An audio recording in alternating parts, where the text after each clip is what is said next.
வணக்கம். நிகழ்ச்சிக்கு உங்களை வரவேற்கிறேன். பெரும்பாலான வீடுகளில் இன்னைக்கு நம்ம கேன் தண்ணி தான் குடிக்கிறோம். காசு கொடுத்து தான் தண்ணி கிடைக்கும் அப்படின்ற ஒரு நிலைமைக்கு நம்ம தள்ளப்பட்டிருக்கோம்னு நம்ம சொல்லலாம்.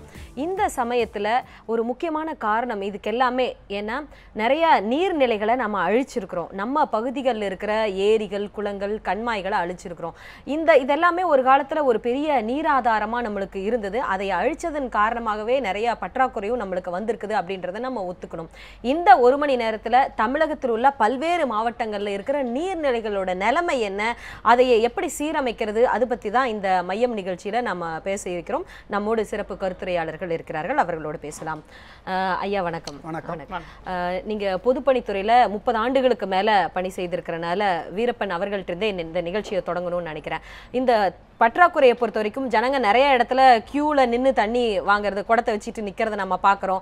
எல்லாருமே போகிறப்போ ஒரு பாட்டிலில் வந்து தண்ணி எடுத்துகிட்டு போகிறத பார்க்குறோம். பொது குழாயில் நிறைய பேர் தண்ணி குடிக்கவே அச்சப்படுறதையும் நம்ம பார்க்க முடியுது. இது எல்லாத்துக்குமே ஒரு காரணமாக இந்த தண்ணி கிடைக்கிறதுனுடைய அந்த பற்றாக்குறையை பற்றியும் மக்கள் அதிகமாக பேசுகிறாங்க. ஆட்சியவே மாற்றக்கூடிய ஒரு சக்தியாக அந்த தண்ணி பிரச்சனையும் இருக்குது. இதை பற்றி நீங்கள் உங்களுடைய கருத்தை சொல்லுங்கள். 30 ஆண்டு காலம் உங்கள் அனுபவத்தில் நீங்கள் பார்த்துருப்பீங்க. தமிழகத்தில் தண்ணீர் பற்றாக்குறையோட நிலைமை அதை பற்றி சொல்லுங்கள்.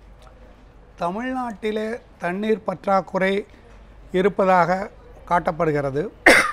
இந்த தண்ணீர் பற்றாக்குறைக்கு யார் காரணம் என்று ஒவ்வொருவரும் ஒவ்வொரு ஆளுகின்ற கட்சிகளை சொல்லிக் கொண்டிருக்கிறார்கள். ஆனால் உண்மையான நிலைமை என்ன என்றால், நான் தமிழ்நாடு பொதுப்பணித்துறையிலே இந்த ஏரிகள் நீர்ப்பாசனத்தை பற்றியும் ஊற்று நீரை பற்றியும் 35 ஆண்டுகள் நான் பணியாற்றி இருக்கிறேன். அதற்கு பின்னாலும் இந்த 13 ஆண்டுகளிலே என்னுடைய PhD ப்ரோக்ராமுக்காக இதை ஒரு தனி பொருளாகவே எடுத்துக்கொண்டிருக்கிறேன். உண்மையில் சொல்லப்போனால் தமிழ்நாடு அரசு யாராக இருந்தாலும் சரி, எந்த கட்சியாக இருந்தாலும் சரி, பிரிட்டிஷ் கவர்மெண்ட்டுக்கு பின்னாலே இந்த ஏரிகள், கண்மாய்கள், குளங்கள், ஏன் ஆறுகள், அணைக்கட்டுகள் கூட ஒழுங்காக மேலாண்மை செய்யப்படவில்லை.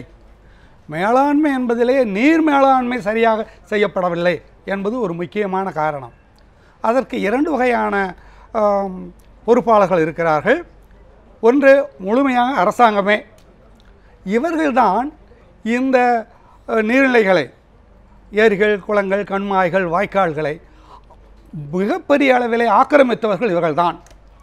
அது மாத்திரமல்ல, அந்த ஏரிகள், குளங்கள், கண்மாய்களிலே, வாய்க்கால்களிலே அந்த ஊர் நகராட்சியோ இல்லை பஞ்சாயத்தோ இதனுடைய கழிவுகளை கொட்டியவர்கள் இவர்கள்தான். அது மாத்திரமல்ல, அந்த வருகின்ற வாய்க்கால்களிலே, அந்த ஏரிகளிலே கழிவு நீரை கலக்க விட்டவர்களும் இவர்கள்தான். பள்ளிக்கூடம் கட்டுகிறோம், அல்லது மருத்துவமனை கட்டுகிறோம், அல்லது வேறு கட்டுகிறோம், குடியிருப்பு கட்டுகிறோம், ஸ்லம் கிளியரன்ஸ் போர்டு, குடிசை மாற்று வாரியம், அல்லது வீட்டு வசதி வாரியம் என்று இவற்றை ஆக்கிரமித்தவர்களே எந்த விதமான பொறுப்பு இல்லாமல், உணர்வு, ஒரு சமுதாய அக்கறை இல்லாமல் செய்தவர்கள் இவர்கள் தான். கண்டிப்பாக ரொம்ப அருமையாக அந்த கருத்தை சொன்னீங்க ஐயா. இந்த சமயத்தில் நாங்கள் மத்திய நகர அபிவிருத்தி அமைச்சுக்கிட்ட இருந்து ஒரு தகவலை பெற்றிருந்தோம். இந்தியா முழுவதும் எப்படி வந்து பல்வேறு நகரங்களில் வந்து இந்த தண்ணீர் பற்றாக்குறை இருக்குது அப்படின்னு அவங்க கொடுத்திருந்த தகவல் ரொம்பவே அதிர்ச்சிகரமான விஷயமா இருந்தது. இந்தியாவை பொறுத்த வரைக்கும் குடிநீர் தட்டுப்பாடு அப்படிங்கிறது 32 முக்கியமான நகரங்களில் இருக்கிறதா வந்து அரசு சொல்லுது. அதில் 22 நகரங்களில் கடும் தண்ணீர் பஞ்சம் நிலவுது அப்படின்னு சொல்றாங்க. இதனால உலக நாடுகளில் இறப்புகளும், அதாவது இந்தியாவை பொறுத்த வரைக்கும் அந்த பஞ்சம் அதிகமாக இருக்கிறத நம்ம பார்க்க முடியுது. குடிநீர் பற்றாக்குறையால இழப்புகளும் அதிகமாகிட்டே இருக்கு. 5ல் 1 குழந்தையோட இறப்புக்கு உலக அளவுல குடிநீர் பற்றாக்குறை தான் காரணம் அப்படின்னே சொல்றாங்க. இது அது மட்டும் இல்லாம ஒரு 40% நோய்களுக்கு வந்துட்டு இந்த சரியான தரமான குடிநீர் இல்லாததான் காரணம் அப்படின்னு சொல்றாங்க. நம்ம எத்தனையோ வியாதிகளை பத்தி சொல்றோம், அதுக்கான விஷயத்தை பத்தி எல்லாம் பார்க்கும்போது அது முக்கியமான காரணமா இந்த தண்ணீர் பற்றாக்குறை, அது மட்டும் இல்ல தரமான குடிநீர் கிடைக்காம இருக்கிறதா காரணம்னு சொல்றாங்க. தாரா முரளி, உங்கள்கிட்ட நான் இதை பத்தி கேட்கணும்னு நினைக்கிறேன். இப்போ நம்ம தமிழ்நாடை பத்தி ஐயா சொன்னாங்க. மற்ற மாநிலங்கள், இந்தியாவில் இருக்கிற மற்ற மாநிலங்கள், அது மட்டும் இல்லாம மற்ற நாடுகள்ல இந்த தண்ணீர் பற்றாக்குறையோட நிலைமை என்ன? வெளிநாடுகள்னு நீங்கள் எடுத்துட்டீங்கன்னா ஜென்ரலாக நம்மளுக்கு கம்பேர் பண்ணுறது வந்து டெம்பரேட் ஜோன் கண்ட்ரீஸ் அங்கே எப்படி இருக்குன்னு பார்க்குறோம். ஆக்சுவலி நம்ம அப்படி பார்க்கக்கூடாது. நம்ம வந்து எந்த வெளிநாட்டில் தண்ணி பற்றாக்குறை இருக்கோ அதை வச்சுட்டு தான் அவளோட சொல்யூஷன்ஸ் என்னன்னு வச்சுட்டு நம்ம அதுலேருந்து கற்றுக்கணும். இப்போ வந்து கலிஃபோர்னியாவில் பார்த்தீங்கன்னா நம்ம அமெரிக்காவில் என்னமோ தண்ணி கொட்டுறதுன்னு நினைக்கிறோம். பட் கலிஃபோர்னியாவில் there is a very big drought. அங்கே ஆக்சுவலி தெர் இஸ் அ என்ன சொல்கிறது ஃப்ரூட் க்ரோவர்ஸ் அண்ட் ரெசிடென்ட்ஸ்க்கு நடுவுலையே தகராறு இருக்குது. வந்து ஃப்ரூட் ட்ரீஸ்க்கு தண்ணி கொட்டணுமா கொட்டக்கூடாதான்னு. அண்ட் அங்கே வந்து த கவர்மெண்ட் என்ன சொல்கிறான்னா ப்ரௌன் இஸ் க்ரீன், எல்லாத்துக்கும் லான் எல்லாம் வாட்டர் பண்ணுவானான்னு. ஸோ பீப்புளும் கற்றுக்கணும் அது, that is one thing. But more importantly நம்ம ஊர்லேயே நடக்கிறத நம்ம இன்னும் இது பண்ணிக்கலாம். நீங்கள் பேசுகிறதெல்லாம் ஏர்பன் இதை பற்றி ப்ராப்ளம்ஸை பற்றி பேசுகிறீங்க. ஆக்சுவலி ரூரல் ஏரியாஸில் நிறைய வாட்டர் ப்ராப்ளம்ஸ் இருக்குது. பட் அங்கே வந்து people have NGOs and others have helped and people have sorted out their problems. 1980 சூக்கோ மஜ்ரின்னு வந்து ஹரியானாவில் இருக்குது. அங்கே வந்து மிஸ்ரான்னு ஒருத்தர், அவரும் கவர்மெண்ட்டில் இருந்துட்டும் அங்கே வந்தவர் தான். அவர் வந்து வாட்டர் அங்கே இருக்கிற வில்லேஜர்ஸ் இத்தனை தண்ணி இருந்தும் அங்கே பற்றாக்குறை இருக்குன்றதுக்கு அவர் வந்து வேலை பண்ணார். ஆழ்வாரில் Rajendra Singh who's won the Magsaysay award. இவாளெல்லாம் என்ன பண்ணியிருக்கா, கோயம்புத்தூர்லேயே எடுத்துட்டீங்கன்னா சிறுதுளி நிறைய வேலை பண்ணியிருக்கா. இவாக்கிட்டேருந்து நம்ம கற்றுக்கணும். அதுதான் ரொம்ப முக்கியமான ஒரு தகவலை சொன்னீங்க. எப்படி வந்து தண்ணீர் பஞ்சம் அப்படின்றது வந்து பொதுவாக தமிழகத்தை பற்றி நம்ம யோசிச்சுட்டு இருக்கிறோம், மற்ற மாநிலங்களை பற்றி நம்ம பேசணும். உலகம் முழுவதுமே இருக்கிற தண்ணீர் பஞ்சத்தை பற்றி தாரா முரளி சொன்னாங்க. இந்த சமயத்தில் சென்னையில் இந்த தண்ணீர் பஞ்சத்தினோட நிலைமை என்ன அப்படின்றது சம்மந்தமாக நாங்கள் வந்து ட்ராவல் பண்ணோம். அந்த பயணத்தில் இப்போ சமீபமாக அடுத்ததாக எலெக்ஷன் வரக்கூடிய தொகுதியாக இருக்கிறது வந்து ஆர்கே நகர். அங்கே இருக்கிற மக்கள் இந்த தண்ணீர் பற்றாக்குறையை பற்றி என்ன சொல்கிறாங்க அப்படின்னு அது சம்மந்தமான ஒரு செய்தி தொகுப்பு உங்களுக்காக. ஆர்கே நகர் தொகுதியின் நாகூரான் தோட்டம் பகுதியைச் சேர்ந்தவர் சந்தனாவதி. 25 வருடங்களாக அந்த பகுதியில் வசித்து வரும் இவர் கடந்த 10 ஆண்டுகளாக அந்த பகுதி குடிநீர் பிரச்சனையால் அவதிப்படுவதாக கூறுகிறார். 4 பேர் கொண்ட அவரது குடும்பத்தில் அவரது மகன் ஒருவர் மட்டுமே ஊதியம் ஈட்டுவதாகவும் இதில் குடிநீருக்காக மட்டும் வாரம் 500 ரூபாய் வரை செலவாகிறது எனவும் கவலை தெரிவிக்கிறார். ஆர்கே நகர் தொகுதியின் நாகூரான் தோட்டம் பகுதியை சேர்ந்தவர் சந்தனாவதி. 5 மணிக்கு தண்ணி வருது. அந்த 5 மணிக்கு தண்ணி போனோம்னா ஃபுல்லாக தண்ணி வரும்போது அடிக்கும்போது ஒரே காவா தண்ணி, வாசனை தண்ணி தான். அந்த தண்ணி மீறி ஒரு ஹவர் தான் தண்ணி வருது, மாறி போகுது. மாறினோடனே அதுக்கப்புறம் அந்த தண்ணி வந்து வேஸ்ட்டு, தண்ணி பிடிச்சின்னு வரதுக்கே வேஸ்ட்டாக இருக்குது. துணி துவைச்சா கூட ஒரே வாசனை, அழுக்கும் போக மாட்டுது. சாப்பாட்டுக்கு குடிக்கிறதுக்கு தண்ணி கிடைக்கல, சாப்பாடும் செய்ய முடியல. வடசென்னை பகுதிக்கு குடிநீர் பிரச்சினை புதிதல்ல என்றும் இப்பிரச்சினைக்கு தீர்வு காண பல வருடங்களாக போராடி வருவதாகவும் கூறுகிறார் அப்பகுதியைச் சேர்ந்த லோகநாதன். கடல் ஒட்டி இருக்கக்கூடிய பகுதிகளில் நிலத்தடி நீர் வந்து முழுசாக உப்பாக மாறி போச்சு. புதுவெண்ணை பகுதியில், நீங்கள் காசிமேடு பகுதிகளில் நிலத்தடி நீர் வந்து உப்பாக மாறி போச்சு. இப்போ அந்த இடத்துல தெருக்குழாயில் வரக்கூடிய தண்ணீர் என்பது நான் சொன்னால் உயரத்தின் அடி மேட்டு பகுதின்றதுனால தெருக்குழாயில் வரக்கூடிய தண்ணியும் அங்கே நின்று போச்சு. அப்போ அங்கே என்னென்னு சொன்னால் லாரிகள் மூலமாக தான் தண்ணீர் கொடுக்க முடியும் போதுன்னா ஒரு வீட்டுக்கு 2 குடம் 3 குடம் 4 குடத்துக்கு மேலே கிடைக்கலன்றது ஒன்று. அதுவும் காசு கொடுத்து தான் அந்த குடத்தை வாங்க வேண்டியதாக இருக்குன்றது ஒரு அம்சம். சென்னை நகரில் நாள் ஒன்றிற்கு 766 மில்லியன் லிட்டர் தண்ணீர் விநியோகம் செய்யப்படுகிறது. ஆனால் வடசென்னையின் குடிநீர் தட்டுப்பாடு மட்டும் தீர்ந்த பாடில்லை என்றும் வரவிருக்கும் இடைத்தேர்தலிலாவது தங்களின் இந்த பிரச்சினைக்கு தீர்வு கிடைக்காதா என்கிற எதிர்பார்ப்புடன் காத்திருப்பதாக கூறுகிறார்கள் வடசென்னை மக்கள். அர்ச்சனா, நியூஸ் 7 தமிழ், சென்னை. அந்த செய்தி தொகுப்பு நம்ம பார்த்தோம், தொடர்ந்து பேசலாம். இப்போ இந்த ஆர்கே நகர் தொகுதியில் இருக்கிற பிரச்சனை பற்றி சொன்னாங்க சார். பொதுவாக மற்ற நகரங்களில் சென்னையை கம்பேர் பண்ணுற பார்க்குறப்போ மித்த நகரங்களில் எப்படி இருக்குது இந்த தண்ணீரோட நிலைமை பற்றாக்குறை? நாம் நகரங்களை பற்றியே பேசிக்கொண்டு இருக்கிறோம். அம்மையார் அவர்கள் மிக தெளிவாக சொன்னார்கள். கிராமங்கள் சிற்றூர்கள் பற்றியும் நாம் பேச வேண்டும். குறிப்பாக நான் சொல்ல விரும்புவது என்னென்றால், இது எல்லாம் அரசாங்கமும் பொதுமக்களும் தாங்களாகவே ஏற்படுத்தி கொண்ட ஒரு பற்றாக்குறை. தமிழிலே ஒரு பழமொழி உண்டு, நனைந்து சுமப்பது என்று. நனைந்து சுமப்பது என்பது எல்லோருக்குமே தெரிந்த செய்தியாக நான் கருதுகிறேன். தமிழ்நாட்டிலே 925 மில்லிமீட்டர் மழை பெய்கிறது. சென்னையிலே 1100 மில்லிமீட்டர் மழை பெய்கிறது. இதே ராஜஸ்தானில் 200 மில்லிமீட்டர் மழை பெய்கிறது. அம்மையார் அவர்கள் சொன்னது போல் ராஜேந்திர சிங் த வாட்டர்மேன் ஆஃப் இந்தியா 200 மில்லிமீட்டர் மழை பெய்யக்கூடிய ராஜஸ்தானிலேயே நீர் பற்றாக்குறையை போக்கி இருக்கும் பொழுது நாம் 925 மில்லிமீட்டர் சராசரி மழையுள்ள தமிழகத்தை ஏன் பண்ணவில்லை? ஒன்று, இந்த தண்ணீரை சேர்ப்பதிலே ஒன்று ஆறுகள், இன்னொன்று ஏரிகள் குளங்கள், இன்னொன்று வாய்க்கால் மூலமாக. அதை விட முக்கியமாக கடந்த 50 ஆண்டுகளிலே நிலத்தடி நீர் என்று சொல்லக்கூடிய ஊற்று நீர், கிரவுண்ட் வாட்டர்.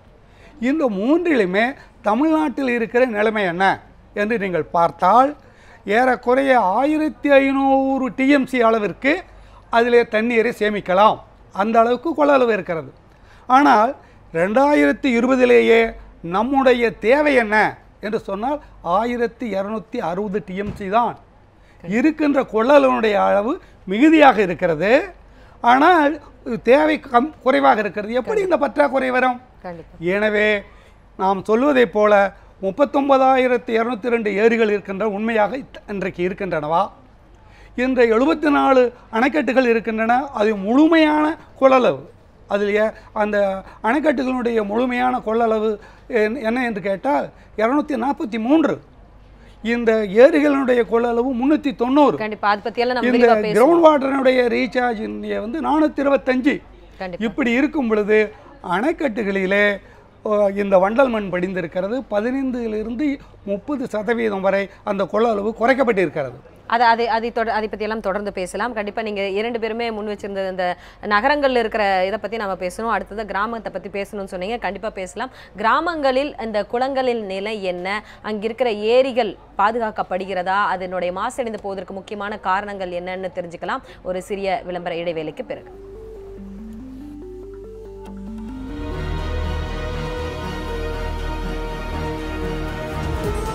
நியூஸ் 7 தமிழ், பொறுப்பும் பொது நலமும்.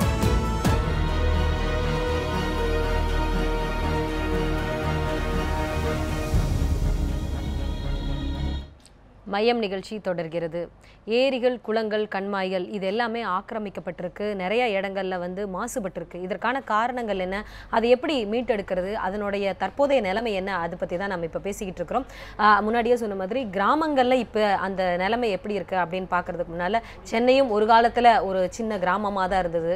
அது வளர்ச்சி அடைகிற அந்த தருணத்தில் பார்த்தீங்கன்னா பல ஏரிகள், கண்மாய்கள் காணாமல் போச்சு. அது மேலே வெறும் காங்கிரீட் கட்டடங்கள் தான் இன்னைக்கு இருக்குது. அது சம்மந்தமாக நாங்கள் வந்து ஒரு நாள் முழுக்க சென்னைக்கு எங்களுடைய செய்தியாளர் செந்தில் பயணம் செய்தார். அந்த பயணத்தில் கண்ட நிகழ்வுகளை ஒரு செய்தி தொகுத்திருக்கிறார். அது உங்களுக்காக. வானுயர்ந்த கட்டிடங்கள், வாகன நெரிசல் மிகுந்த சாலைகள், எப்போதும் பரபரப்பாக ஓடிக்கிட்டு இருக்க மக்கள் அப்படின்னு ஒரு மெட்ரோ சிட்டிக்கு தேவையான அனைத்து அம்சங்களோட சென்னை மாநகரம் இயங்கிட்டு இருக்கு. ஆனால் இந்த சென்னை மாநகரத்தில் ஒரு காலத்தில் சிறியதும் பெரியதுமாக சுமார் 124க்கும் மேற்பட்ட ஏரிகள் இருந்திருக்கு. அந்த ஏரிகள் அழிக்கப்பட்டு தான் நகரமயமாதல் காரணமாக இன்னைக்கு சென்னை நகரம் இவ்வளவு தூரம் விரிவடைஞ்சிருக்கு அப்படின்றத நம்ம நம்பித்தான் ஆகணும். இந்த செய்தி தொகுப்பில் சென்னை மாநிலத்தில் அந்த அழிக்கப்பட்ட ஏரிகள் எப்படி இருக்குது, அதோட தற்போதைய நிலைமை என்ன அப்படின்றதான் நம்ம பார்க்க போகிறோம்.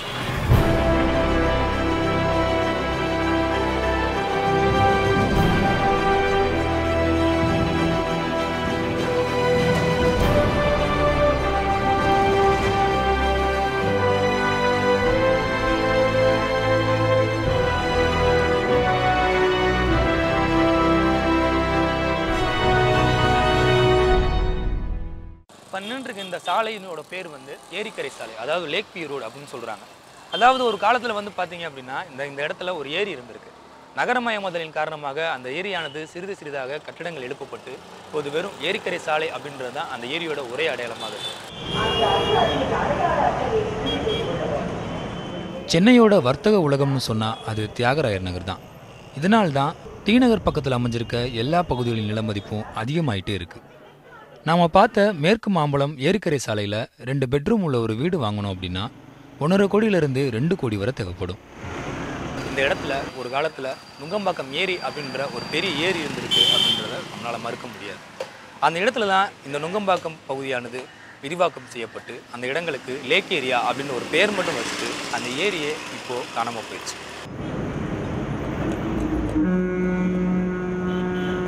சென்னையின் நகர்பகுதியில் உள்ள ஒரே ஏரி சேத்துப்பட்டு ஏரி தான்.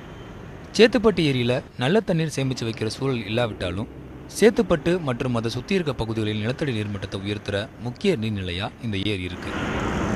அந்த காலத்தில் வந்து ஆங்கிலேயர்கள் அந்த குளத்தை சேத்துப்பட்டு ஏரி அப்படின்னு கூப்பிடாம ஸ்பெர்டாங் ஏரி அப்படின்னு சொல்லி கூப்பிட்டுருக்காங்க. ஆனால் காலப்போக்கில் நகரமயமாதல் காரணமாக இந்த ஸ்பெர்டாங் ஏரியானது தற்போது மிகவும் சுருங்கி மிக சின்ன ஒரு குளம் போல ஒரு சூழ்நிலையில் இப்போ காணப்படுதுங்க. நான் இப்போ இருக்க இந்த பகுதி சென்னை ஓட்டேரி. இந்த ஏரியானது அழிக்கப்பட்டு இங்கே வந்து ஒரு மூலிகை பண்ணை, அது மட்டும் இல்லாமல் ஒரு பாலிடெக்னிக், அப்புறம் வந்து அரசாங்க அலுவலர்களுக்கான குடியிருப்பு பகுதிகள் இங்கே கட்டியிருக்காங்க. ஆக மொத்தம் இந்த பகுதியில் ஒரு ஏரி இருந்ததற்கான எந்தவித அடையாளமுமே இப்போது கிடையாது. சென்னையில் அழிக்கப்பட்ட ஏரிகள் குறித்து இந்த செய்தி தொகுப்பில் பார்த்துருப்பீங்க. இது வெறும் எடுத்துக்காட்டுகள் மட்டும்தான்.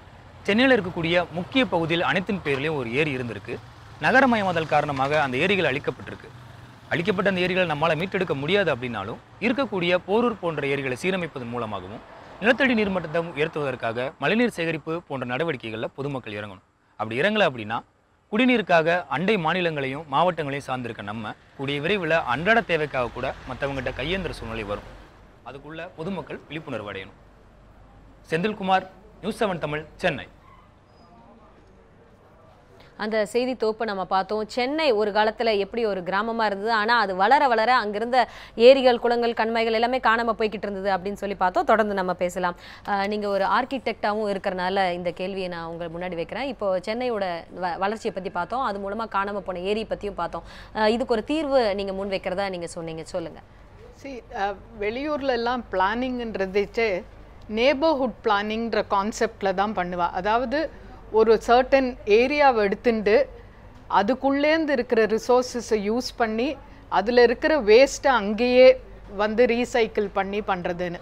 நம்ம சென்னையில் பிளானிங்க்கு வி டோன்ட் ஹாவ் அந்த கான்செப்டே கிடையாது.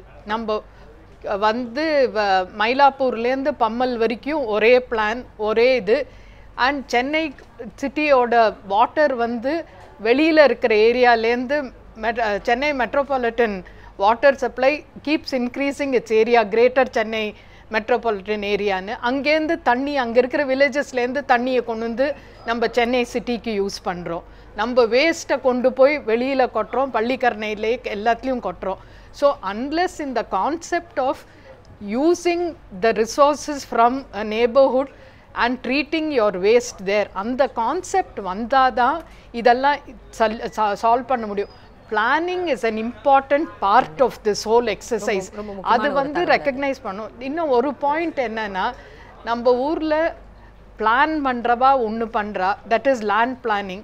வாட்டர் பிளானிங் பண்ணுறவா இன்னொன்று பண்ணுவா, வந்து அக்ரிகல்ச்சரல் பிளானிங் இன்னொரு இவா எல்லாரும் ஒன்றா வந்து ஒரு consolidated plan to solve people's இஷ்யூஸ்னு இருக்கணும். அந்த டிபார்ட்மெண்ட் டு டிபார்ட்மெண்ட் இன்டராக்ஷனும் கிடையாது. அது இல்லாததுனால actually there are more problems being created. கண்டிப்பாக ரொம்ப உண்மையான தகவலை சொன்னீங்க. எப்படி வந்து எல்லா அரசாங்க டிபார்ட்மெண்ட்குள்ளேயும் ஒரு நல்ல ஒரு ஒற்றுமை இருந்தால் மட்டும்தான் அதை வந்து செயல்படுத்துறதுக்கான நல்ல வாய்ப்பு இருக்கும்னு சொன்னீங்க. இந்த சமயத்தில் தமிழகத்தில் வந்து 2010 தமிழ்நாடு மாசு கட்டுப்பாட்டு வாரியம் ஒரு அறிக்கையை வந்து கொண்டு வந்தது. தமிழகத்தில் உள்ள ஏரிகளோட தண்ணி அதனுடைய தரம் என்ன அப்படின்னு பார்த்தாங்க. ரொம்பவே அதிர்ச்சிகரமாக இருந்தது. உதகையில் இருக்கிற ஏரி தான் மிக மிக மோசமாக பாதிக்கப்பட்டிருக்கிற ஏரி அப்படின்னு சொல்லி அவங்க கண்டறிஞ்சாங்க. அதை வந்து மீட்டெடுப்பதற்காக அங்க இருக்கிற மக்களும் அங்க அரசாங்கத்தினரும் வந்து நடவடிக்கை எடுத்தாங்க. அதனோட நிலைமை இப்ப என்ன அப்படின்றத நாம இப்ப பார்க்கலாம். தமிழகத்திலேயே அதிகம் மாசுபடுத்தப்பட்ட ஏரிகள் உதகையில்தான் உள்ளது என சமீபத்தில் மாசு கட்டுப்பாட்டு ஆணையம் தகவல் வெளியிட்டது. இதைத் தொடர்ந்து அரசாங்கம் 50 கோடி ரூபாய் ஒதுக்கி உதகை ஏரிகளை சுத்தம் செய்து வருகிறது.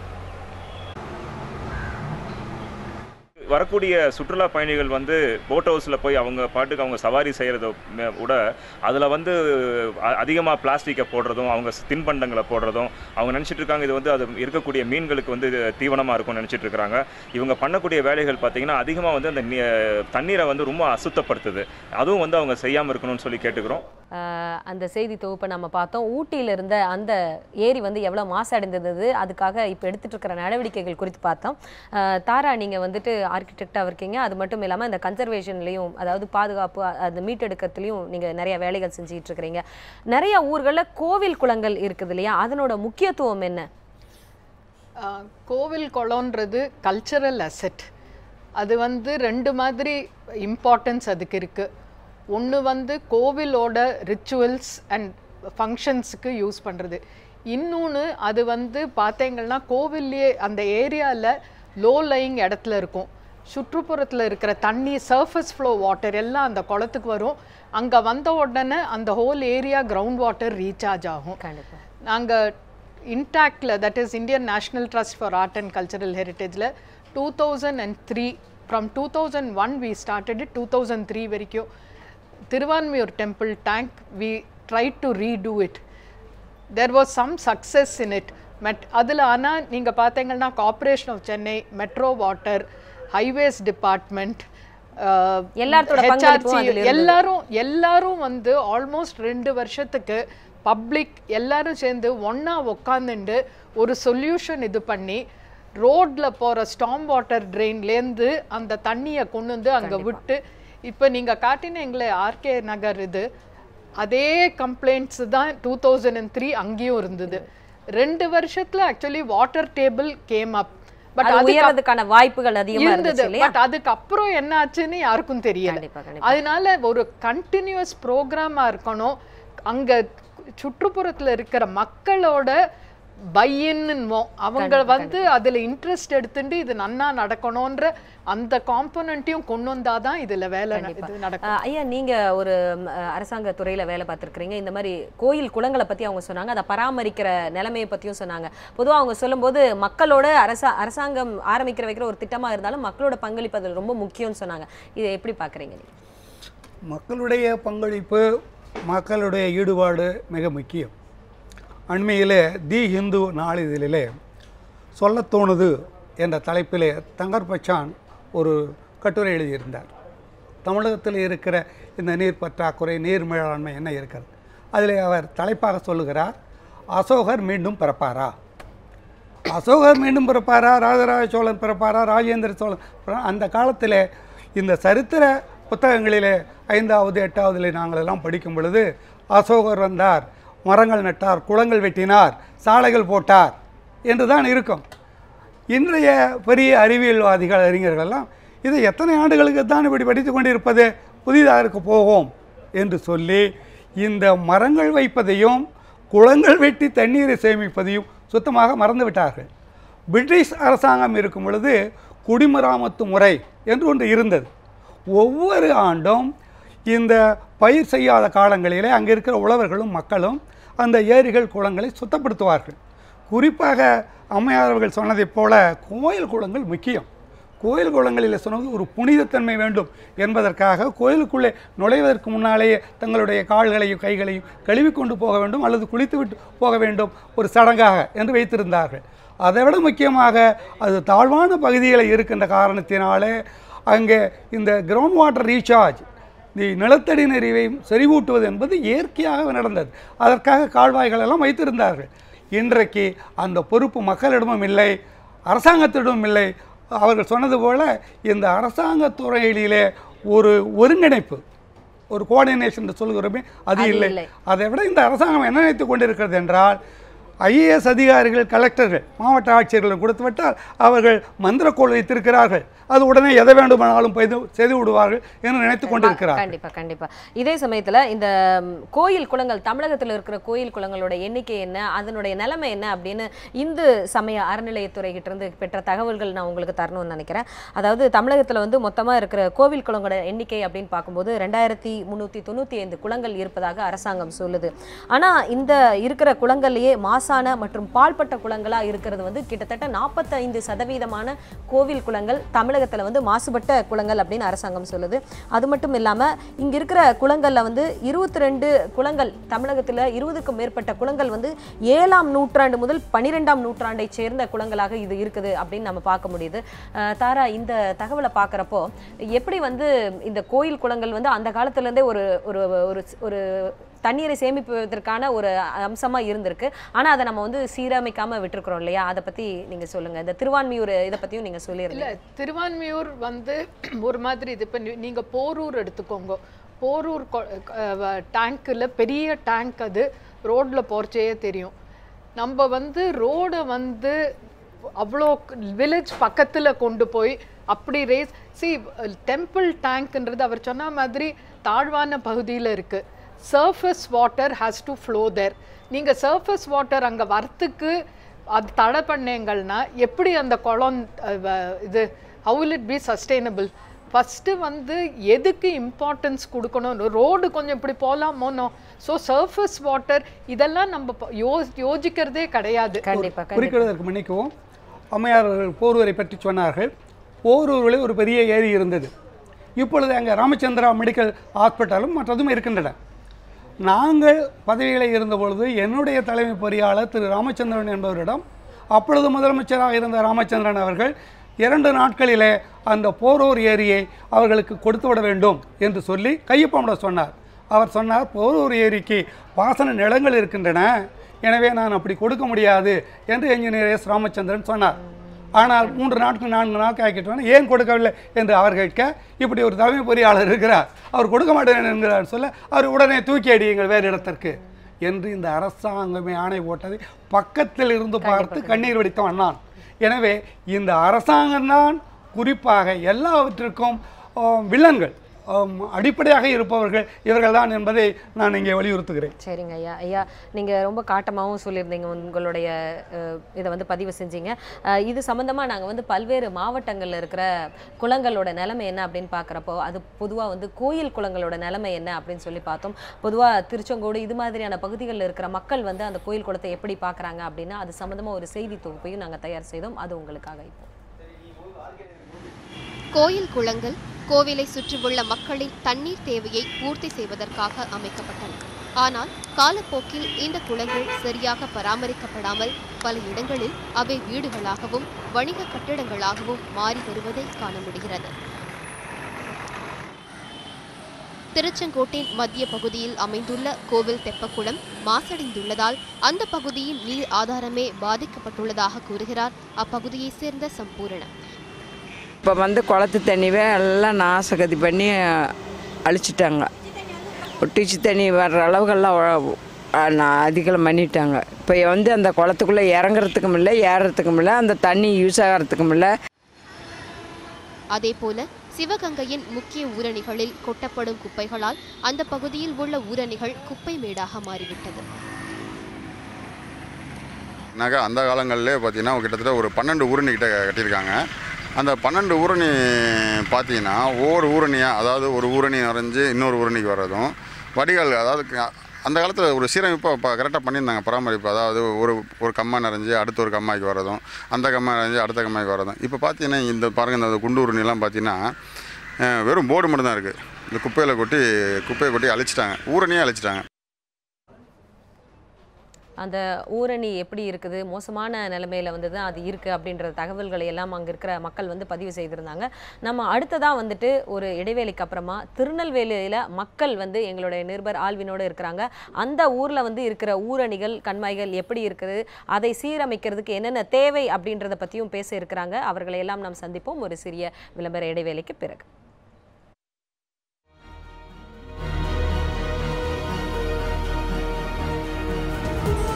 நியூஸ் 7 தமிழ், பொறுப்பும் பொது நலமும்.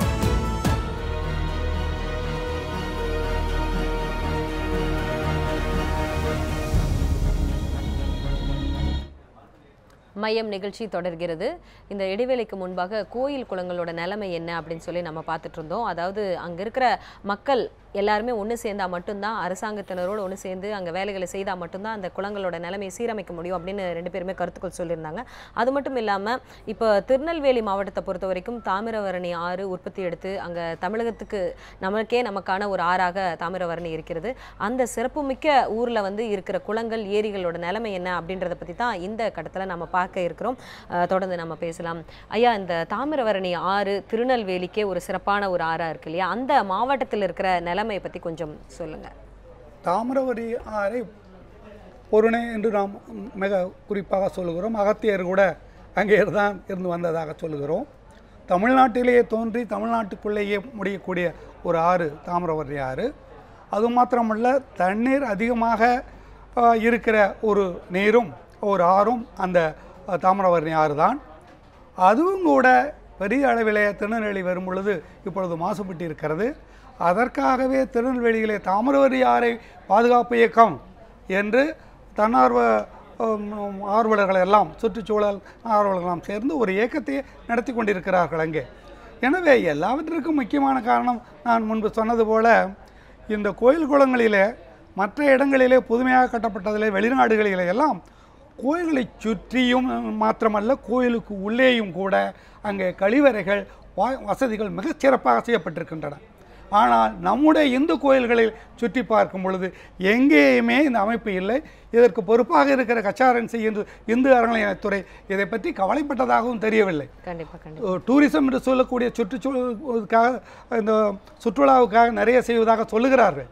ஆனால் ஒன்றுமே செய்யவில்லை என்று தான் நான் கருதுகிறேன். தாமிரபரணியை பொறுத்தவரை என்னுடைய கவலை என்ன என்றால், ஒவ்வொரு ஆண்டும் தாமிரபரணியிலே வரக்கூடிய முழுமையான நீரை நாம் பயன்படுத்தவில்லை.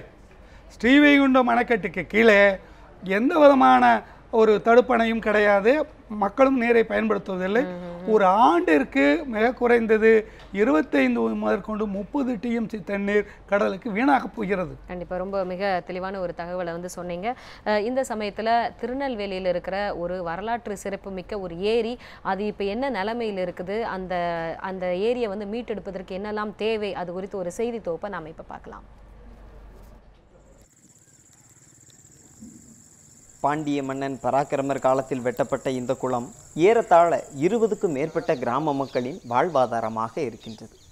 திருநெல்வேலி மாவட்டம் கங்கைகொண்டான் அருகே ஏறத்தாழ 17 சதுர கிலோமீட்டர் சுற்றளவு கொண்ட இந்த குளம் 1968ஆம் ஆண்டு பெருந்தலைவர் காமராஜர் முதலமைச்சராக இருந்தபோது சீரமைக்கப்பட்டது. முறையான பராமரிப்பு இல்லாததால் கடந்த 5 ஆண்டுகளுக்கு மேலாக இந்த குளம் வறண்டு கிடக்கின்றது. இதன் காரணமாக பல்லாயிரக்கணக்கான ஏக்கர் நிலங்கள் பாசன வசதியின்றி தரிசு நிலங்களாக உள்ளன. இதனால் இந்த குளத்தை நம்பி விவசாயம் செய்து வந்த விவசாயிகளின் வாழ்வாதாரம் கேள்விக்குறியாகியுள்ளது. இந்த பக்கம் இருக்கிறதுலே பெரிய குளம் இது 5 வருஷமாக விளையாமல் பெரிய கஷ்டப்படுது. ஆனால் வயக்காடெல்லாம் பருவம் பண்ண முடியாமல் விளைக்கிற முள் மரம் முளைச்சி கிடக்கு. வீடு கட்டுறதுக்கு வந்து நறுக்கிக்கிட்டு எப்படியோ போட்டுக்கிட்டு இருக்காங்க. தண்ணி பறிக்கி கொடுக்கல அப்படின்னா அந்த விஷயத்தை விட்டுட்டு எங்கேயோ அந்த 10-20 கிராமம் போகத்தான்னு ஒரு வழியே இல்லை. முறையாக பராமரிக்கப்படாததால் பராக்கிரம பாண்டியன் குளம் இன்று வேலிக்காத்தான் முச்செடிகளால் ஆக்கிரமிக்கப்பட்டு அடர்ந்த காடு போன்று காட்சியளிக்கின்றது. சிற்றாரை நீராதாரமாக கொண்ட இந்த குளத்தை முறையாக தூர்வாரி இப்பகுதி மக்களின் வாழ்வாதாரம் செழிக்க வழிவகை செய்ய வேண்டும் என்று கோரிக்கை விடுக்கின்றனர் இப்பகுதி மக்கள். இப்போ வந்து இந்த குளம் வந்து ரொம்ப தூர் மேய்விருச்சு. அதிகமான வேலிக்கருவை மூடி இருக்கிறதுனால குளத்து தண்ணி பெருக்கு கிடையாது. மழையும் அதிகமான மழை இல்லாதனால குளம் பெருகலை. இப்போ கிட்டத்தட்ட ஒரு 10 வருஷ காலமாக குளம் முழுமையாக பெருகலை. அதுக்கு முன்னால் குளம் பெருகி பெரிய ஒரு டேம் பார்த்தது மாதிரி இருக்கும். அப்படி இருந்த குளம் இப்போ வந்து தண்ணி இல்லாமல் வறண்டு போய் இருக்குது. இது குறித்து சம்பந்தப்பட்ட துறை அதிகாரிகளை தொடர்பு கொண்டு கேட்டபோது இந்த குளத்தை பராமரிக்க அப்பகுதி மக்களோடு பேசி அவர்களுக்கு முன்னுரிமை அளித்து தகுந்த நடவடிக்கைகள் எடுக்கப்படும் என்று உறுதியளித்தனர். Alvin news 7 Tamil, Tirunelveli. அந்த செய்தி தொகுப்பை நம்ம பார்த்தோம். திருநெல்வேலியில் இப்போ இருக்கிற நிலைமை என்ன அப்படின்னு சொல்லி நம்ம பார்த்தோம். தொடர்ந்து நம்ம பேசுவோம். நம்ம முதல்ல சென்னையில் தான் இந்த ஏரிகள் குளங்கள் எல்லாம் காணாமல் போயிட்டுருக்கு. எல்லா இடத்துலையும் அந்த கான்கிரீட்டான கட்டடங்கள் வந்துகிட்டு இருக்குது அப்படின்றத முதல் பதிவு செஞ்சாலும் தமிழ்நாட்டில் எல்லா இடங்கள்லையுமே இது இருக்குது அப்படின்றதுக்கு ஒரு முக்கியமான ஒரு எடுத்துக்காட்டாக திருநெல்வேலி இருந்தது. இதை பற்றி கொஞ்சம் சொல்லுங்கள் தாரா. இல்லை, நான் வந்து இப்போ பார்த்தேங்கன்னா 3 லேயர்ஸ் ஆஃப் கவர்மெண்ட் இருக்குன்னு பேர். திருநெல்வேலியில இந்த இடத்துல ஒரு பஞ்சாயத்தும் இருக்கணும், அதோட லோக்கல் பாடி இருக்கணும். அவள்லாம் என்ன பண்ணிட்டு இருக்கா வந்து நம்ம எல்லாத்தையும் என்னமோ சென்னையிலேருந்து இது பண்ணுறோன்றோம். அந்த முனிசிபாலிட்டி கார்பரேஷன் பஞ்சாயத் அவள்லாம் இதில் என்ன பண்ணிட்டு இருக்கா? ஏன் அவள்லாம் இதில் ஆக்ஷன் எடுத்துக்கல? இது historical site. It is water is one part of it. But இது வந்து இவ்வளோ வருஷத்துக்கு முன்னாடி கட்டப்பட்டதுன்னா இட் இஸ் அ கல்ச்சரல் அசெட்டுன்னு தான் சொல்லணும். It plays many roles. அதெல்லாம் ரெக்கக்னைஸ் பண்ணி நம்மளுக்கு ஒரு ப்ரைடு வரணும் இல்லையா? இந்த ஐ ஃபீல் வந்து பஞ்சாயத்ஸ், லோக்கல் பாடிஸ் இவாளை தான் நம்ம தட்டி கேட்கணும். ஏன் நீங்கள்லாம் இதில் ஒன்றும் பண்ணலை வந்து, ஏன்னா அப்போ தான் அக்கௌண்டபிலிட்டி இருக்கும். நம்ம என்னமோ கவர்மெண்ட்டுன்னு அது தூரக்க இருக்க மாதிரி பேசுகிறோம். பக்கத்துல இருக்கிறது லோக்கல் பாடி கவுன்சிலர். கண்டிப்பா இந்த நீங்க சொன்னீங்க ரொம்ப முக்கியமா அந்த மக்கள் வந்து தட்டி கேட்க துவங்கணும்னு சொன்னீங்க. அதற்கான ஒரு மேடையை தான் நியூஸ் 7 தமிழ் இன்னைக்கு அமைச்சு கொடுத்திருக்குது. திருநெல்வேலியில அங்க இருக்கிற குளத்தை வந்து சீரமைக்கணும்னு சொல்லி மாவட்ட நிர்வாகத்துக்கு இந்த கோரிக்கையை எடுத்துட்டு போகிறதுக்காக அங்க மக்கள் காத்துக்கிட்டு இருக்காங்க. எங்க செய்தியாளர் ஆல்வினோடு அங்க நம்ம அந்த மக்கள் கிட்ட நம்ம இப்ப பேசலாம். ஆல்வின், இங்க அந்த பராக்கிரம குலத்தினுடைய முக்கியத்துவத்தை பத்தியும் அதை பத்தின கொஞ்சம் சுருக்கமாகவும் பிளஸ் அது மட்டும் இல்லாம அங்க இருக்கிற மக்கள் என்ன மாதிரி இருக்கிறாங்க அதை பத்தியும் கொஞ்சம் சொல்லுங்க ஆல்வின். வணக்கம் பிரமிளா. தூத்துக்குடி, திருநெல்வேலி ஆகிய 2 மாவட்டங்களையும் சார்ந்திருக்கக்கூடிய இந்த பகுதி மக்கள், அதாவது தூத்துக்குடி, திருநெல்வேலி 2 மாவட்டத்திற்கும் இடையில் அமைந்திருக்கக்கூடிய இந்த பராக்கிரம பாண்டியர் குளம் நம்முடைய சிறப்பு விருந்தினர் மிக அழகாக குறிப்பிட்டார். அதாவது இந்த குளமானது ஒரு மிகப்பெரிய வரலாற்று சிறப்புமிக்க ஒரு சொத்து என்று குறிப்பிட்டார். உண்மையிலேயே நம்முடைய பாண்டிய மன்னர்களுடைய காலத்திலே பராக்கிரம பாண்டியர் அவர்களால் வெட்டப்பட்ட இந்த குளம் ஏறத்தாழ 20 கிராமங்களினுடைய ஒரு மிகப்பெரிய வாழ்வாதாரமாக இருக்கக்கூடிய இந்த குளமானது இன்று மிகப்பெரிய ஒரு அழிவிற்கு உள்ளாக்கப்பட்டிருக்கிறது என்றுதான் சொல்ல வேண்டும். அதாவது இன்று மிகப்பெரிய முச்செடிகளால் ஆக்கிரமிக்கப்பட்டிருப்பதை நம்மால் கண்கூடாக காண முடியும். தொடர்ச்சியாக இது எந்த விதமான ஒரு முன் பராமரிப்பும் இன்றி இன்று இந்த குளமானது இருந்து கொண்டிருப்பதை நாம் நேரலையில் பார்க்கிறோம். அதாவது கண்ணுக்கு எட்டிய தூரம் வரை இன்று இந்த குளமானது மிகப்பெரிய அந்த முச்செடிகளால் ஆக்கிரமிக்கப்பட்டு ஒரு மிகப்பெரிய அடர்ந்த காடு போன்று காட்சியளிக்கிறது. நம்முடைய பாண்டிய மன்னர்களுடைய காலத்திலே வெட்டப்பட்ட இந்த குளம் மக்களினுடைய நலன்களை கருத்தில் கொண்டு வெட்டப்பட்டு 20 கிராம மக்களினுடைய வாழ்வாதாரத்திற்காக இந்த குளம் வெட்டப்பட்டது. இந்த குளத்தை வெட்டி, அதாவது தற்போது சொல்லமுத்து என்பவர் நம்மோடு இணைந்திருக்கிறார். அவர் இந்த குளம் எப்பொழுது அந்த பராக்கிரம பாண்டியர் மன்னருடைய காலத்தில் வெட்டப்பட்டதற்கு பின்பு தூர்வாரப்பட்ட காலங்களில் இருந்து அவர் இந்த குளத்திலே வேலை செய்திருக்கிறார். அவரோடு இப்போ பேசலாம். ஐயா வணக்கம். இப்போ நீங்க இந்த குளத்துல வேலையெல்லாம் செஞ்சிருக்கிறீங்க. உங்களுடைய காலத்திலேயே வெட்டப்பட்டிருக்குது.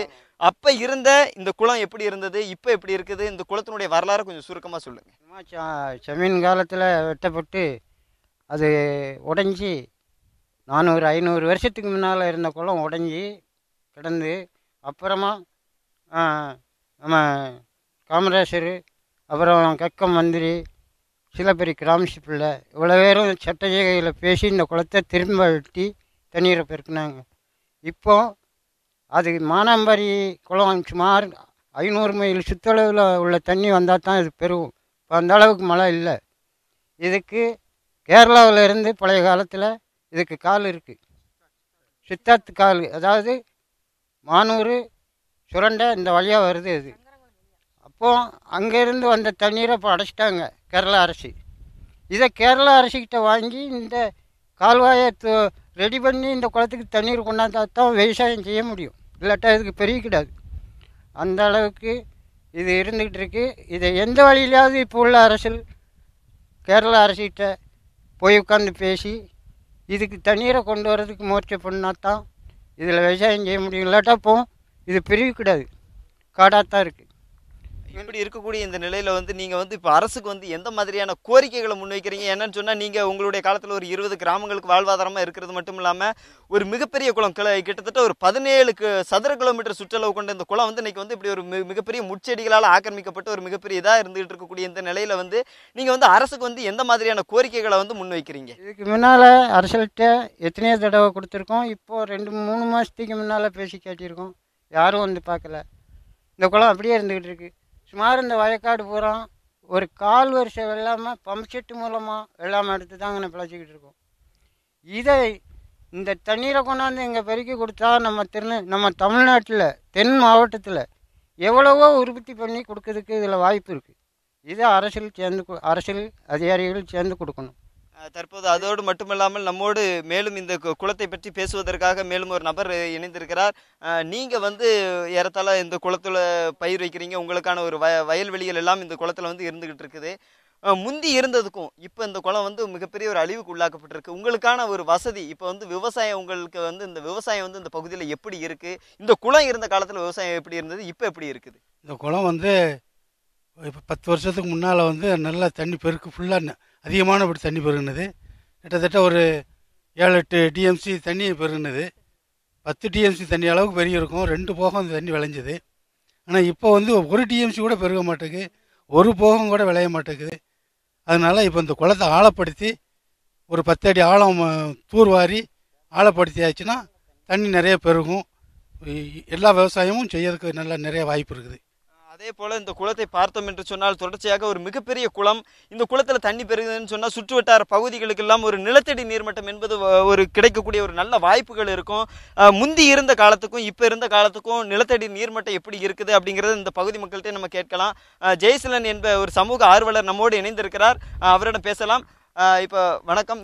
இந்த பகுதியில் வந்து முந்தி இருந்ததுக்கு, அதாவது இந்த குளத்தினுடைய நீர் இருந்த காலத்தில் இந்த பகுதியினுடைய நிலத்தடி நீர்மட்டம், ஏன்னா கிணறுகள்லாம் வச்சு நம்ம வந்து இன்னைக்கு பாசனம் பண்ணிட்டு இருக்கோம், இப்போ இருக்கிறதுக்கு நீர்மட்டம் எப்படி இருக்குது, முந்தி காலத்தில் வந்து நிலத்தடி நீர்மட்டம் எப்படி இருந்தது?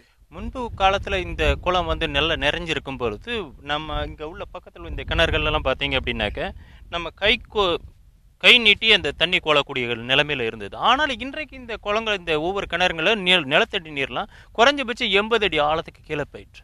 அதனால் தண்ணீர் பஞ்சங்களை பொறுத்தவரை இந்த வட்டாரத்தில் இந்த குளம் நிறைஞ்சால் இந்த குளத்தை சுற்றி இருக்கிறதான குறைஞ்சபட்சம் ஒரு 10 கிலோமீட்டர் சுற்றளவுக்குள்ள எல்லா இடங்களிலுமே நிலத்தடி நீர் வந்து குறைஞ்சபட்சம் ஒரு 15-20 அடியிலே உங்களுக்கு தண்ணியெல்லாம் இருக்கும். ஆனால் இப்போதைக்கு 100 அடிக்கு கூட சில இடங்கள் பக்கத்து இடத்துலையே, நீங்கள் குளத்து இடத்துல பக்கத்தில் பார்த்தீங்க அப்படின்னாக்க இப்போயுமே 60-70 கிலோ அடிக்கு கீழே போயிருக்கும். ஆனால் கொஞ்சம் தூரம் போனீங்கன்னா 100 அடிக்கு மேலே போய் தான் இருக்குது. அதனால் எங்களுக்கு நிலத்தடி தண்ணீர் சுத்தமாக பாதிக்கப்பட்டிருக்குது.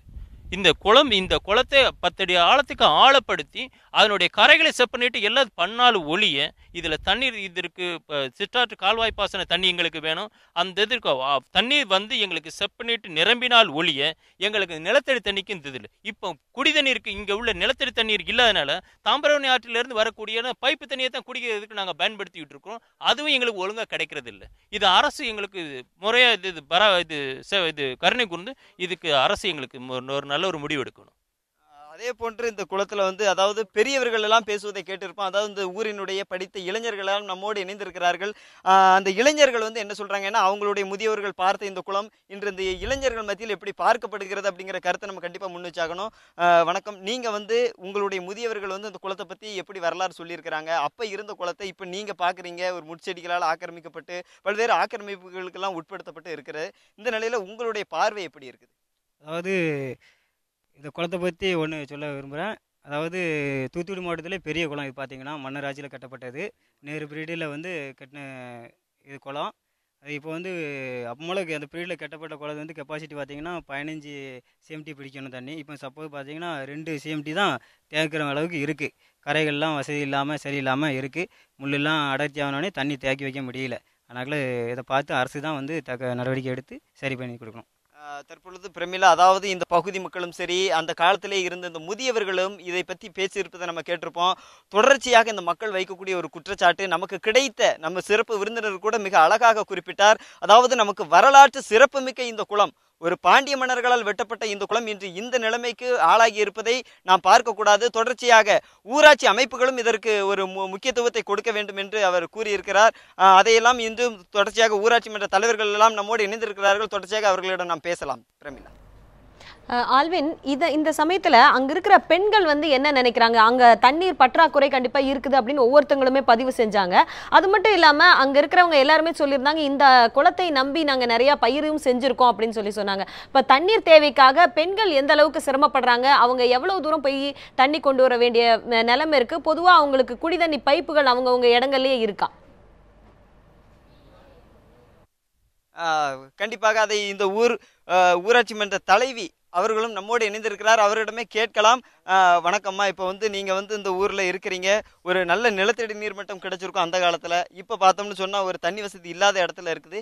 இப்போ உங்களுடைய கிராமத்திற்கு விவசாயம் செய்வதற்கும் சரி, மற்றபடியான குடிநீருக்கும் ஒரு போர் போட்டு சொந்தமாக தண்ணி எடுக்கிறதுக்கும் உங்களுக்கு ஒரு வாய்ப்பு இருக்கும். அப்போ இருந்ததுக்கு இப்போ இருக்கிறதுக்கும் உங்களுக்கான குடிநீர் வசதிகளும் மற்றபடியான பயிர் வைப்பதற்கான வசதிகளும் வந்து எப்படி இருக்குது? ரொம்ப கம்மியாக இருக்குது. இப்போ 4-5 வருஷம் 6-7 வருஷம் 5 வருஷம் மேலே இருக்கும். இந்த மழை மானாமுகத்தை வாரி மழை இருந்தனால தண்ணி பயிர் எதுவும் வைக்க முடியாமல் மக்கள் ரொம்ப கஷ்டப்பட்டுருக்காங்க. குளம் பிறகுல மழை பெஞ்சா தானே முதல்ல தண்ணி வரும். குளம் பிறகுல ஒன்றும் மக்களுக்கு ரொம்ப கஷ்டப்படுறாங்க விவசாயப்படுறது. குடிநீர் வசதி வந்து இப்போ குடிநீர் வசதி வந்து உங்களுக்கு வந்து எப்படி இருக்குது? இப்போ குடிநீருக்கு வந்து நீங்கள் ரொம்ப தள்ளி போக வேண்டிய சூழ்நிலை இருக்குதா? எந்த மாதிரி தள்ளி போக வேண்டியதுக்கு ரொம்ப கம்மியாகவும் இருக்குது. மக்கள் ரொம்ப கஷ்டப்படுறாங்க.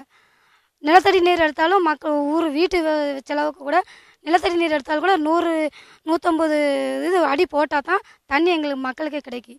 அதனால் தண்ணி சங்குறது தண்ணி நல்ல தண்ணி கிடையாது, ரொம்ப சவர தண்ணி, உப்பாக இருக்குது, உப்பு கறிக்கு போய் தண்ணி தான் கிடைக்கி, நல்ல தண்ணியே கிடையாது. கிடைக்க ரொம்ப மக்கள் ரொம்ப குடி தண்ணிக்கு ரொம்ப கஷ்டப்படுவாங்க.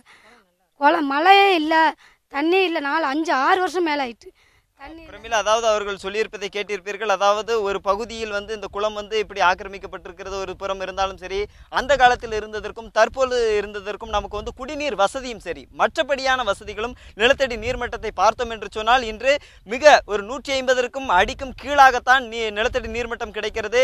அந்த நீரும் கூட ஒரு உப்பு கரிக்கக்கூடிய ஒரு நிலையில் தான் இன்று அந்த தண்ணீரானது கிடைப்பதாகவே இந்த பகுதி மக்கள், அதாவது அந்த ஊரினுடைய ஊராட்சி மன்ற தலைவியை நம்மோடு தெரிவித்திருப்பதை நாம் கேட்டிருப்போம். நன்றி நன்றி ஆல்வின்.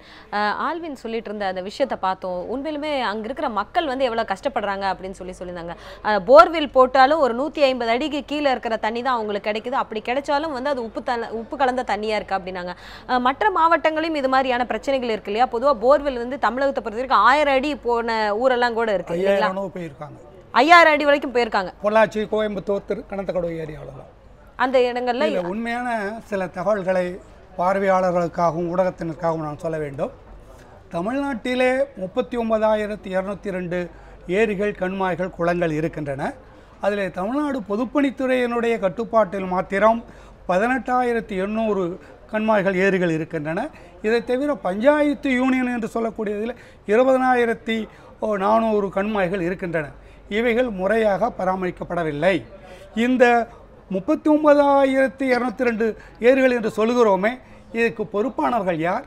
இதை பார்வையிடுவர்கள் யார்? இதை பார்ப்பதற்கு பணியாளர்கள் யார் என்று சொன்னால் ஒரு 200 பேர்கள் கூட இல்லை. பொதுப்பணித்துறையிலே 100 பேர்கள் கூட இல்லை என்று நான் அடித்து சொல்லுவேன். ஏனென்றால் பொதுப்பணித்துறையிலே இந்த ஏரிகள் மேம்படுத்தும் திட்டத்தை யூரோப்பியன் கமிஷன் என்று சொல்லக்கூடியவர்களுக்கு 6 ஆண்டுகள் நடத்தினார்கள். 175 கோடி ரூபாயை இலவசமாக கொடுத்தார்கள். அதை இறுதி பகுதியை நான் தான் மிகச்சிறப்பாக நடத்தியவர். அப்பொழுது ஏறக்குறைய ஒரு 200 ஏரிகளை மாத்திரம்தான் நாங்கள் எடுத்து சரி செய்தோம். ஆனால் இன்றைக்கு அதில் பராமரிப்பே இல்லை, பொறுப்பானவர்கள் இல்லை. இரண்டாவதாக நான் சொல்ல விரும்புவது, ஆந்திராவில், ஒருங்கிணைந்த ஆந்திராவிலே 2003 2013 வரை 10 ஆண்டுகள் திட்டம் போட்டு 1,86,000 லட்சம் கோடிகளை அதில் செலவழித்தார்கள். அதே மாதிரி இப்பொழுது தெலுங்கானாவில் இப்பொழுது சந்திரசேகர் ராவ் அவர் அண்மையிலே சென்ற மாதம் சொல்லியிருக்கிறார், தெலுங்கானாவில் இருக்கிற 46,300 ஏரி குளங்களை 22,000 கோடியிலே அவர்கள் பராமரிக்கப் போகிறதாக, மேம்படுத்தப் போவதாக சொல்லியிருக்கார். இப்படிப்பட்ட தொலைநோக்கு திட்டங்கள் தமிழக அரசுக்கு இல்லை. இதற்கு முன்னுரிமையும் கொடுக்கப்படுவதில்லை, உரிய பணியாளர்கள் அமைக்கப்படுவதில்லை. அம்மையார்கள் சொன்னார்கள் சிஎம்டியை பற்றியெல்லாம், அவர்களெல்லாம் மாஸ்டர் பிளான் என்று போடுகிறார்கள், அவ்வளவுதான். செயல்படுத்தும் போது அது கண்டிப்பாக இல்லை. அதில் ஒழுங்குமுறை கிடையாது. அரசியல்வாதிகளுடைய தலையீடு, குறுக்கீடு இருக்கிறது. நான் முன்பு சொன்னது போல இந்த ஆக்கிரமிப்புகள், இந்த கழிவுநீர்களை கலப்பது, குப்பையை கொண்டு கொட்டுவது போதெல்லாம் பள்ளிக்கரணையில் என்ன நடக்கிறது, என்ன நடக்கிறது. இத்தனை பெரிய ஏரி இருக்குங்க. இதுல இந்த வேலிக்காத்தான் தான் அங்க வந்துட்டு இருக்கு. நவ் இப்போ கான்செப்ட் ஆஃப் மைக்ரோ கிளைமேட்டுன்னு இருக்கு. அதாவது ரொம்ப நம்ம பெரிய இதை பார்க்க வேண்டாம், சின்ன இடமா இருந்தால் கூட அதில் சூட்டபிளான மரங்களை நட்டு இது பண்ணோன்னா அந்த மரத்துலேருந்து இருக்கிற வெப்பத்தினாலேயே அந்த இடத்துக்கு கொஞ்சம் மழை வரலாம். இந்த மாதிரி கான்செப்ட் எல்லாம் நம்ம இது பண்ணணும். இங்க வேலிக்காத்தான மாத்திரம் வச்சுண்டு மழை வரலன்னா, மழை வருதோ வரலையோ தெரியாது, பட் நம்ம we can create areas of humidity. ரொம்ப சிறப்பா சொன்னீங்க. அந்த ஊர்ல இருக்கிற மக்கள் என்ன, அவங்களும் ஒரு கருத்து, நீங்க சொன்ன கருத்துக்கு தான் முன் வைக்கிறாங்க. அதாவது வரலாற்று சிறப்பு மிக்க அந்த குளத்தை பராமரிக்கணும் அப்படின்னு நீங்க சொல்லியிருந்தீங்க. அந்த வரலாற்று சொத்தை அடுத்தது எப்படி காக்க போறோம் அப்படின்றது தான் அந்த மக்கள் பேச விரும்புறாங்க. ஆல்வின், தொடர்ந்து சொல்லுங்கள், அங்க இருக்கிற மக்கள் என்ன சொல்றாங்க இதை பத்தி, இந்த பராமரிப்பை பத்தி என்ன பேசுறாங்க? கண்டிப்பாக அதாவது இந்த ஊரினுடைய ஊராட்சி மன்ற தலைவி இருக்கிறார். அவர் எந்த மாதிரியான நடவடிக்கைகள் எடுத்தார் ஏனென்று சொன்னால் சிறப்பு விருந்தினர் குறிப்பிட்டிருந்தார். ஊராட்சி மன்றங்களும் இதற்கான நடவடிக்கைகளை எடுக்க வேண்டும் என்று மிக அருமையாக குறிப்பிட்டார். அந்த வகையிலே இந்த பகுதியினுடைய கீழக்கோட்டையினுடைய ஊராட்சி மன்ற தலைவி நம்மோடு இருக்கிறார். அவர் எந்த மாதிரியான நடவடிக்கைகள் எடுத்தார் என்று கேட்கலாம். இப்போ வந்து நீங்க ஊராட்சி மன்ற தலைவியா இருக்கிறீங்க, உங்களுடைய பகுதி மக்களுக்காக, அதாவது இந்த குளத்தை சார்ந்து இந்த குளம் சார்பாக தூர்வாரப்படணும் அல்லது மற்றபடியான கோரிக்கைகள், கால்வாயை தூர்வாரணும், இதற்கு வரக்கூடிய உப்போடை அல்லது இந்த மாதிரியான கால்வாய்களை தூர்வாரதுக்கு நீங்க எந்த மாதிரியான நடவடிக்கைகளை முன்னெடுத்தீங்க? சார் பொதுப்பணித்துறையிலேருந்து ஒரு தபால் அனுப்பியிருக்கோம், கால்வாரத்து வரணும்னு சொல்லி அது ஒரு பொதுப்பணித்துறைக்கு அனுப்பியிருக்கோம். திருநெல்வேலி மாவட்ட ஆட்சித்தலைவரிடம் நாங்கள் கோரிக்கை விட்டுருக்கோம். இந்த மாதிரி போக்குவரத்து நீர்வரத்து கால்வாய் வரணும், தூர்வாரினா தான் குளம் கொஞ்சம் ஆழப்படுத்தணும் அப்படின்னு சொல்லி 2 பேருக்கு நாங்கள் தபால் கொடுத்துருக்கோம். அதுக்கு எந்த மாதிரியான நடவடிக்கைகளை வந்து அவங்க வந்து எடுக்கவே இல்லை. இது வரைக்கும் எந்த நடவடிக்கையும் எடுக்கலை, எந்த பதிலும் வரல எங்களுக்கு. அதாவது ஏறத்தாழ இந்த குளத்தை தூர்வாரினோம் என்று சொன்னால் 8 முதல் 9 அடி வரை இன்னும் ஆழப்படுத்தலாம். அந்த அளவிற்கு இந்த குளம் வந்து இன்று ஒரு மேவி இருக்கக்கூடிய ஒரு நிலையில் தான் இருந்து கொண்டிருப்பதாக இந்த பகுதி மக்கள் எல்லாம் குற்றம் சாட்டுகிறார்கள். பல்வேறு மனுக்களை அளித்த பின்பும் கூட இந்த வகையில் இதுவரை மாவட்ட நிர்வாகம் எந்த விதமான நடவடிக்கைகளும் எடுக்கவில்லை. அதாவது இந்த குளமானது முக்கியமாக நாங்குநேரி பொதுப்பணித்துறைக்கு உட்பட்ட ஒரு குளமாக இன்று அறியப்படுகிறது. அந்த வகையிலே இந்த மக்களினுடைய ஒரு கோரிக்கைக்கு வலு சேர்க்கக்கூடிய விதமாக நியூஸ் 7 தமிழும் வந்து அவர்களுக்கு வந்து இப்பொழுது வந்து இந்த கையெழுத்தை வந்து இட்டு, அதாவது இவர்களுடைய சார்பாக நியூஸ் 7 வந்து இன்று மாவட்ட ஆட்சியரிடம் ஒரு மனு கொடுக்க இருக்கிறோம். அதற்கு இந்த பகுதி மக்கள் எல்லாம் கையெழுத்திட்டு கொண்டு இருக்கிறார்கள். அந்த கையெழுத்தை தற்பொழுது நாம் பார்க்கலாம். இந்த நியூஸ் 7 சார்பாக மாவட்ட ஆட்சியரிடம் இது குறித்து ஒரு கையெழுத்தை வந்து நாம் கொடுக்க இருக்கிறோம். இந்த கோரிக்கை சார்பான மனுக்களையும் அவர்களிடம் நாம் அளிக்க இருக்கிறோம். பிரமிளா, தொடர்ச்சியாக மகிழ்ச்சியாகவும் இருக்கு. அதே சமயத்துல அங்க இருக்கிற மக்கள் எல்லாம் எவ்வளவு உற்சாகமாக அவங்க வந்து கையெழுத்து இயக்கம் வந்து தொடங்கி இருக்கிறாங்க அப்படின்னு பார்க்கும்போது இது ஒரு ரொம்ப பாசிட்டிவான ஒரு ஸ்டெப்பா தான் நாம இதை பார்க்க வேண்டியது இருக்கு. அங்க இருக்கிற பெண்கள் எல்லாமே முன்னாடி வந்திருக்கிறாங்க. அங்க இருக்கிற தண்ணீர் பற்றாக்குறையை தீர்க்கிறதுக்கு இந்த குளம் ரொம்ப முக்கியம் அப்படின்னு சொல்றாங்க. நீங்க முன்னாடியே முன் வச்சீங்க, வரலாற்று சொத்தை வந்து நம்ம பாதுகாக்கணும் அப்படின்னு. அதற்கான ஒரு சின்ன முன்னெடுப்பு தான் இந்த நியூஸ் 7 தமிழ் குடும்பம் வந்து செய்திருக்குது அப்படின்னு நான் சொல்லணும்னு நினைக்கிறேன். அங்க இருக்கிற மக்கள் ரொம்ப ஒரு ஆர்வத்தோட இந்த நிகழ்ச்சியில பங்கேற்று நம்மளால பார்க்க முடியுது. அங்க முதியவர்களாகட்டும், குழந்தைகளாகட்டும், இல்ல பெண்களாகட்டும் எல்லாருமே இதுக்கு ஒன்றிணைந்து முன் வந்திருக்கிறத நம்மளால பார்க்க முடியுது. அந்த திருநெல்வேலி மாவட்டத்தில் இருக்கிற இந்த குளத்தை காப்பதற்கான நடவடிக்கை எடுத்த மக்களுக்கு வந்து ரொம்பவே நம்ம நன்றி சொல்லணும்னு நினைக்கிறேன். நன்றி ஆல்வின். உங்களுடைய அங்க மக்கள் வந்து ஒருங்கிணைத்து அவங்க இந்த கையெழுத்து இயக்கம் வந்து ஆரம்பிச்சிருக்கிறதுக்கு அவங்களுக்கு கண்டிப்பா ஒரு நன்றியை தெரிவித்துக் கொண்டு இந்த உங்களுடைய தகவலுக்கும் மிக்க நன்றி ஆல்வின். நன்றி தெரிவித்தும் போவதாது. அவங்க தாரா ஏதோ சொல்ல வராங்க, சொல்லுங்க மேடம். வந்து இது ஒரு இந்த ப்ராஜெக்ட் வந்து 1 வருஷம் 2 வருஷத்துலலாம் முடியாது. இது கண்டினியூஸாக இருக்கணும். இதுக்கு ஜஸ்ட் லைக் மீதி இதுக்கெல்லாம் பண்ணுற மாதிரி ஒரு ஒர்க் ஷாப் வச்சு ஒரு 5 இயர் பிளான் பண்ணி அந்தந்த வருஷத்துக்கு என்ன டார்கெட், என்ன அச்சீவ் பண்ணுவோம், அதை வந்து யாராவது மானிட்டர் பண்ணி அந்த மாதிரி ஒரு வந்தாதான் இது ஒரு மக்கள் ரத்தத்துல ஊறி போயிட்டு அது கண்டினியூஸா வரும். நம்ம இதெல்லாம் என்னமோ 1 வருஷத்துல மாத்த முடியும்னு நினைக்கிறோம். அந்த மாதிரி மாத்த முடியாது. நம்ம ஒரு ஃபர்ஸ்ட் இதுக்கு என்ன ப்ராப்ளம்ஸ்னு ஐடென்டிஃபை பண்ணி, ஒருத்தர் வந்து கேரளாலேருந்து தண்ணி வரலன்னர், அது இருக்கலாம். இப்போ தண்ணி வராட்டா நம்ம என்ன பண்ண போறோம்? அதுக்கெல்லாம் சொல்யூஷன் இருக்கு. நம்மளுக்கு அதுக்கு வேணுன்ற எக்ஸ்பர்ட்ஸை கூப்பிட்டுட்டு எல்லாருமா உக்காந்துண்டு இது ஒரு மக்கள் முயற்சியாக பண்ணி, கவர்மெண்ட் மக்கள்னு ஒன்றும் டிவிஷன் கிடையாது, எல்லாருமா வந்து சேர்ந்து இதை ஒரு சயின்டிஃபிக் இதுவாக பண்ணி என்ஜினியரிங் சொல்யூஷனோட to serve culture and people, அந்த மாதிரி இது வரணும். ரொம்ப ரொம்ப நன்றி. உங்க இருவருக்குமே ரொம்ப நன்றி. நிறைய கருத்துக்களை சொன்னீங்க. எங்களுடைய ஒரு நிமிடம் சொல்லலாமா? சொல்லுங்க. இந்த அரசாங்கம் இந்த ஏரிகள் பராமரிப்புக்கும் மேம்படுத்தலுக்கும் முன்னுரிமை கொடுக்க வேண்டும். போதுமான பணியாளர்களை வைக்கணும். ஒவ்வொரு ஆண்டும் இதற்கென தனிப்பட்ட தொகையை, நிதியை ஒதுக்க வேண்டும். அது மாத்திரம் இல்லை, இந்த பொதுமக்களும் இப்பொழுது வந்து சத்தம் போடுவதிலே பொருளே கிடையாது. எப்பொழுது வாக்குச்சாவடிக்கு போகிறார்களோ, ஓட்டு போட போகிறார்களோ, அப்பொழுது இந்த அரசாங்கத்திற்கு இதை பாடம் போட்டுமாறு நடந்து கொள்ள வேண்டும். இங்கே சொல்லிவிட்டு வாக்கு போடும் பொழுது இதை பற்றி கவலைப்படாதவர்களை தேர்ந்தெடுப்பதில் ஒன்றும் பொருள். ரொம்ப நன்றி. உங்களுடைய இருவரு கருத்துக்குமே மிக்க நன்றி ஐயா. தேரா, உங்களுக்கும் நன்றி.